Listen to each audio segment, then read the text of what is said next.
Hello super friends and welcome to DC TV Talk. This is the show where we talk all things Supergirl, The Flash, Legends of Tomorrow and Arrow. And for today's Flash video we're going to be reviewing episode 10 of season 4, otherwise entitled Trial of the Flash. This is the mid-season premiere of The Flash season 4. It's just aired within the past 24 hours or so. I've seen the episode and there's a lot to talk about for this episode, so therefore I'm going to just be reviewing the whole thing, the whole episode, because like I said, there is a lot to discuss. Now, I know I said that I wouldn't typically do reviews on this channel for individual episodes, because I feel it's kind of irrelevant for me to do it as a British DC TV YouTuber, but I did say in those channel update videos that I would do reviews every now and then if there was an episode I wanted to talk about, and this is most definitely an episode I want to talk about. This has got a lot in it. There is a lot of stories in this episode. There was a lot of cool little tidbits and a lot of great elements that I really want to discuss, so I thought, why not do my first review of a full episode by doing Trial of the Flash? Now, I was really excited for this episode. It was easily the mid-season premiere I was most excited about of the 4 shows. I just feel it had, the best story. It was the most intriguing. And it definitely followed through. I think this is a very great episode of The Flash. I feel this is a brilliant mid-season premiere. It had a lot of shocks, a lot of twists and turns. It was a lot more of a slower-paced episode than what we would normally get on The Flash, and that's also quite ironic. But I really enjoyed the way that this episode felt really different from the rest of the season, and that was really nice. So the first thing to talk about is the early scene we get at the very start of the episode between Marlize and Clifford DeVoe. We see Clifford DeVoe, who's now in the body of course, Brainstorm. We saw him adopt the body of Brainstorm in the mid-season finale. And we see him and Marlize are kind of talking, and you kind of get this feeling that Marlize is not exactly comfortable with this new body that Clifford has adopted for himself, that she doesn't quite trust him, and he's not quite, because he's not Clifford, he doesn't look like Clifford, and you can see that this is kind of a barrier for her. This is a really nice, subtle piece of storytelling, because we always kind of been able to know that perhaps Marlize is a bit conflicted and she's not comfortable with what Clifford's doing. So this is kind of a really cool way to play off of that, and I'm interested to see how this develops going on in the season. And also massive props to the actor who plays Brainstorm / the new Clifford DeVoe. He was just able to embody everything about Neil Sandilands, the way he spoke, the way he moved, the words he used. He was perfect in encapsulating that role. It was flawless. Also, I want to talk about Neil Bowerman, aka Fallout. He is the meta for this episode. I wasn't actually expecting to get a meta this episode, considering how there was so much else going on elsewhere. But we did get a meta. It was never actually stated if he was one of the boss metas. I'm going to assume he is, but because that seems to be, that's the new source of metahumans we've got this season. He was a pretty cool one, though. I like the fact that he didn't actually know he had this power, and he didn't know how to control it, and he was getting quite scared. I quite like that. It was a kind of a fresh take for a meta, and he wasn't a huge part of the episode. Now, Barry's court case. This is obviously what we've been waiting for. This is the trial of the Flash, and I really enjoyed all the scenes in the court because, like I said at the very start of the video, it's a lot more slow-paced than what we would typically get on the Flash, and I really like that it takes a different take on an episode of the Flash. And we could see that this case is just so difficult for Barry because all the evidence points towards him, even though we know he's innocent, and he's faced with this question of just revealing himself as the Flash, and it would solve everything, but he doesn't want to do that to protect his family. It's so great.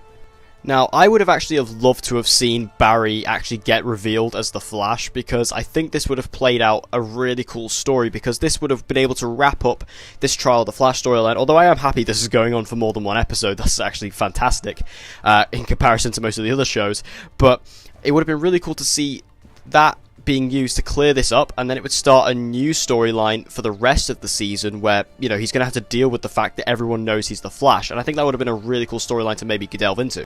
Then we get to see Joe and Ralph actually going out there to get some evidence against Clifford and against Marlize DeVoe. We see them go to Marlize and Clifford's home, and they go with the camera and they actually take photos of Marlize and Brainstorm making out in the front room.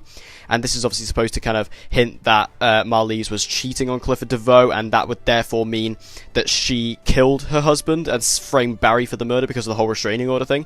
It was a clever idea, and I actually really like that scene. And then we see Ralph give the evidence to Cecile, who then presents it to the judge. And this is a really great scene because the actress who plays Marlize DeVoe, who is called Kim Embelbrecht, I think that's how you pronounce it, she is easily one of the best actors on this show, and she just proves it in this scene. She breaks down, she has a massive crying fit just there in front of everybody, and she just breaks down in raw emotion, and it's such a great scene, so emotional for her, even though obviously we don't feel emotion. It's just a great scene. We then see the mechanic leave the courtroom and Iris goes after her, and they have a brief little exchange where she basically pushes Iris to reveal to the judge that Barry is the Flash. This was also another great scene where we get to see Marlize kind of just turn off the act automatically and come back into her evil role. And even Candice Patton, who was really great as well in this episode, which I haven't said in a long time, but she was really great in this episode, and the writing for her episode was actually really good for her character this episode, and then she busts back into the courtroom to reveal Barry. This is when we see Barry reveal his new power, which we've never seen before. As Iris is about to say Barry Allen is the Flash, Barry just storms out of his chair and basically freezes time, essentially. He doesn't freeze time, but he moves so quickly that everybody else is frozen, essentially. And also this means whoever he touches becomes in that state too. So he grabs hold of Iris, and it's really interesting because he doesn't know how he does it. And it's just a way for the writers to get out of explaining it, but it was just a cool moment. We then get to see Barry kind of tell Iris why, she can't reveal to everyone why he's the Flash, and he has this kind of nice moment with her. And, again, Candice Patton, she really pulled it off. I think, the way she was able to cry on cue there was really, really well done. And I think that Grant Gustin is just fantastic, as he always is. And the way they were able to just have this lovely little moment, husband and wife just trying to deal with this problem in a way that benefits them both, and, a way that isn't going to cause more problems. It was just a really nice scene to have. We then go to the scene where Joe is going to plant the evidence in Marlize's house, which would then place Marlize DeVoe at this murder scene.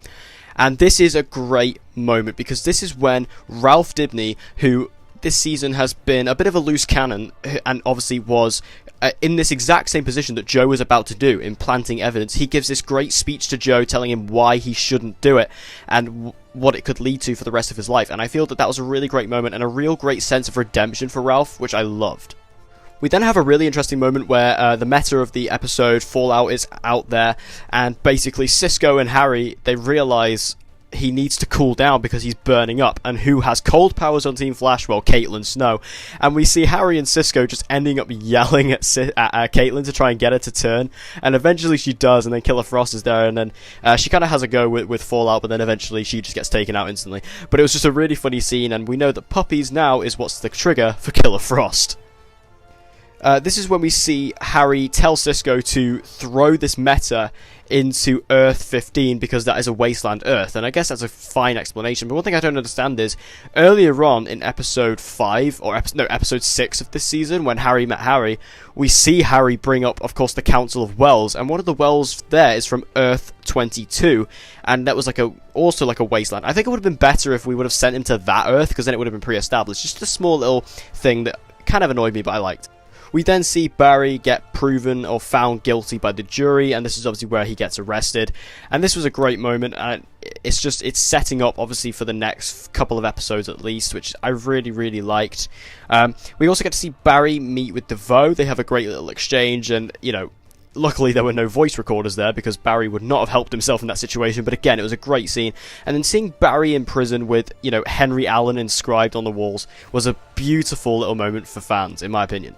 I thought it was really great just to see Barry go into prison, and then we actually find out he gets placed into the same cell that his father, Henry Allen, was also placed into, and we see Henry Allen's name inscribed on the wall.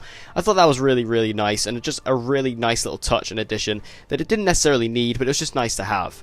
So thank you guys for watching. Tell me what you thought about Trial of the Flash in the comment section below, what you liked, what you didn't. Let's get a discussion going about this episode in the comment section below, and I know I certainly loved it. So thank you guys for watching this episode of DC TV Talk. If you enjoyed it, please give it a like and share it with anyone and everyone you know who loves DC TV, and get them to join the community. And as always guys, like I said, tell me in the comment section below what you thought about this episode, and if you like this review, tell me if you like this review. I'm not planning on doing reviews, for all the episodes, because like I said, it's just irrelevant and kind of impossible for me to do, just because of my 2-job situation. But if you like these reviews, then I'll definitely keep them coming when there's an episode I do want to discuss. So thank you guys for watching.